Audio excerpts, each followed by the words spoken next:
Bismillahirrahmanirrahim. Assalamualaikum warahmatullahi wabarakatuh. Perkenalkan, nama saya Diana Natasha dari Prodi Hukum Pidana Islam kelas B5, NIM 1802026060. Baiklah, kali ini saya akan menjelaskan sedikit tentang aliran-aliran dalam usul fiqh, madhab-madhab, dan juga karya-karyanya. Langsung saja, untuk usul fiqh sendiri itu terdapat 3 aliran. Yang pertama itu adalah aliran Syafi'iyah atau disebut juga aliran mutakalimin. Yang kedua Hanafiyah atau fuqaha, dan yang ketiga adalah aliran campuran. Nah, untuk yang pertama itu adalah aliran Syafi'iyah. Disebut Syafi'iyah karena penyusunnya sendiri itu adalah Imam Syafi'i. Kemudian mengapa dikatakan dengan mutakalimin? Karena para ahli di bidang ini mayoritas atau sebagian besar berasal dari kaum mutakalimin atau para ahli dalam ilmu kalam, seperti Imam Ghazali, terus Al-Qadhi Abdul Jabbar, dan juga Imam Al-Juwayri. Nah, yang dalam metode ini disebut juga dengan metode deduktif, karena dalam penetapan teori umumnya menggunakan tanpa memperhatikan apakah ia bertentangan dengan furu'-furu' ataukah tidak gitu. Nah, furu' itu hukum fikih pada kasus-kasus tertentu seperti itu. Kemudian aliran ini membangun usul fikih mereka yang teoritis dan tanpa terpengaruh oleh masalah-masalah furu'.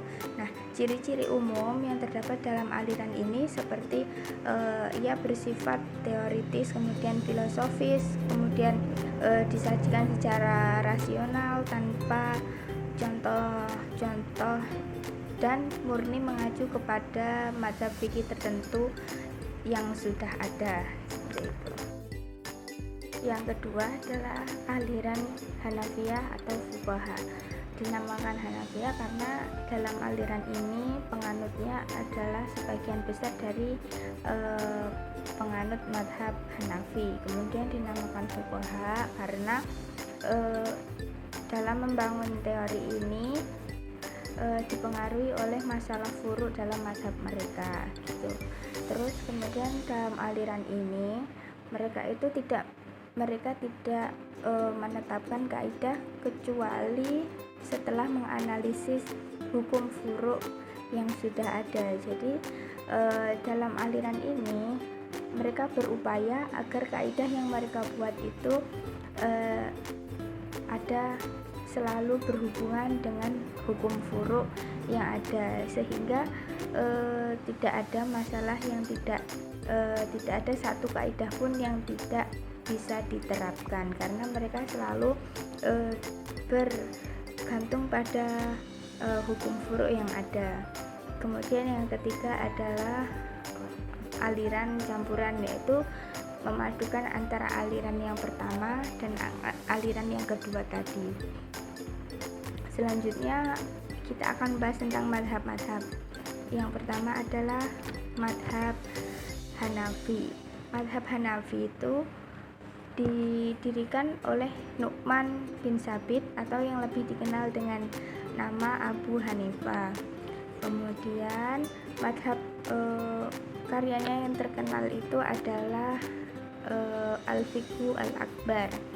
Madhab ini berasal dari Kufah, yaitu sebuah kota yang telah mencapai kemajuan yang tinggi di Irak, sehingga persoalan yang muncul banyak dipecahkan melalui pendapat, analogi, dan kias khofi. Selanjutnya adalah madhab Maliki. Dalam madhab Maliki ini madhab yang didirikan oleh Malik bin Anas atau yang biasa dikenal dengan nama Imam Malik, jadi sesuai dengan nama madhabnya.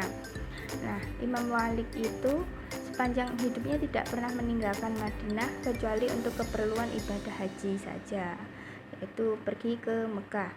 Pemikiran hukumnya banyak dipengaruhi sunnah yang cenderung tekstual. Karya yang paling terkenal adalah kitab Al-Muwatta, yaitu hadis yang bercorak hukum fikih seperti itu. Kemudian yang ketiga adalah Imam Syafi'i. Nah, Imam Syafi'i ini banyak sekali penganut mazhab ini di Indonesia terutamanya. Mazhab Syafi'i ini seperti namanya didirikan oleh Abu Abdullah Muhammad bin Idris Asy-Syafi'i. Selama hidup beliau itu tinggal di Baghdad, kemudian di Madinah, dan terakhir beliau hidup di Mesir. Dalam penentuan hukumnya beliau itu berpedoman kepada Al-Quran, As-Sunnah, Ijma' dan juga Qiyas. Kemudian kitab yang karya beliau yang paling kita kenal yang sampai sekarang masih terus banyak digunakan yaitu seperti kitab Al-Um dan juga kitab Ar-Risalah.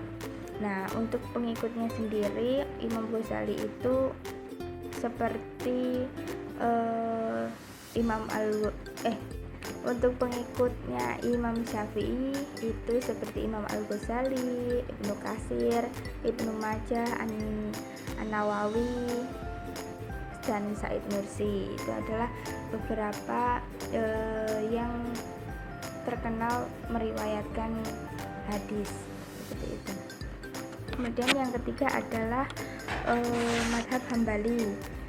Mazhab Hambali atau Hanabila ini didirikan oleh Ahmad bin Muhammad bin Hambal atau dikenal dengan nama Imam Hambali, yang pada masa mudanya beliau berguru kepada Abu Yusuf dan juga Imam Syafi'i. Nah, corak pemikiran pada Imam Hambali itu terkenal tradisionalis. Selain berdasarkan pada Al-Quran, sunnah, ijtihad, beliau juga menggunakan hadis mursal dan qiyas jika terpaksa. Beliau dikenal sebagai ahli hukum, ahli fikih atau sebagai ahli hadis. Karya yang terkenal adalah Musnad Ahmad atau kumpulan hadis-hadis Nabi. Untuk selanjutnya adalah Syiah. Syiah secara bahasa artinya adalah keluar pendukung partai atau kelompok. Sedangkan secara terminologis adalah kaum muslimin yang dalam bidang spiritual dan keagamannya selalu merujuk pada keturunan Nabi Muhammad SAW atau orang yang disebut sebagai ahli bait. Nah,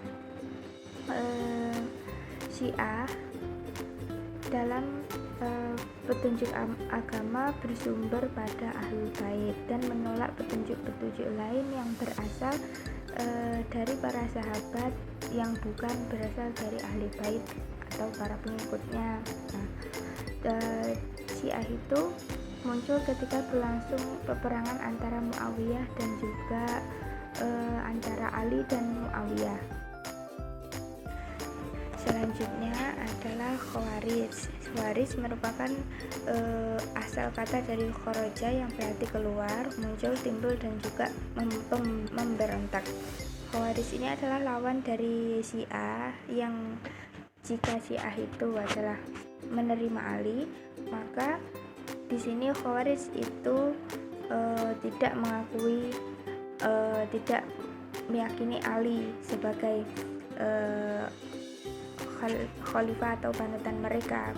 Adapun yang dimaksud dalam ilmu kalam itu adalah aliran atau sekte yang pengikut Ali bin Abi Thalib yang keluar dari barisan karena tidak sependapat terhadap Ali, yang menerima arbitrase atau tahkim dalam perang Siffin antara Abu Sufyan dan Ali mengenai persengketaan khilafah. Kemudian yang terakhir adalah Zahiriyah. Adalah salah satu mazhab fikih dan akidah dalam lingkup Ahlus Sunnah yang mencapai masa kejayaannya pada semenjak abad ketiga hingga ke-8 Hijriah. Pengikut mazhab ini mengimami secara harfiah ayat-ayat Al-Quran dan hadis sebagai sumber hukum Islam. Namun, keyakinan mazhab ini menolak adanya permisalan atau kias dan pemikiran pribadi atau ra'yu sebagai bagian dari sumber hukum fikih. Jadi, selain itu juga mereka tidak menganggap fungsi konsensus ijma. Jadi mereka hanya menganggap Al-Quran dan As-Sunnah sebagai sumber hukum Islam saja. Terima kasih. Mungkin ini dari saya. Apabila ada kurang lebih saya mohon maaf. Akhir kata, wassalamualaikum warahmatullahi wabarakatuh.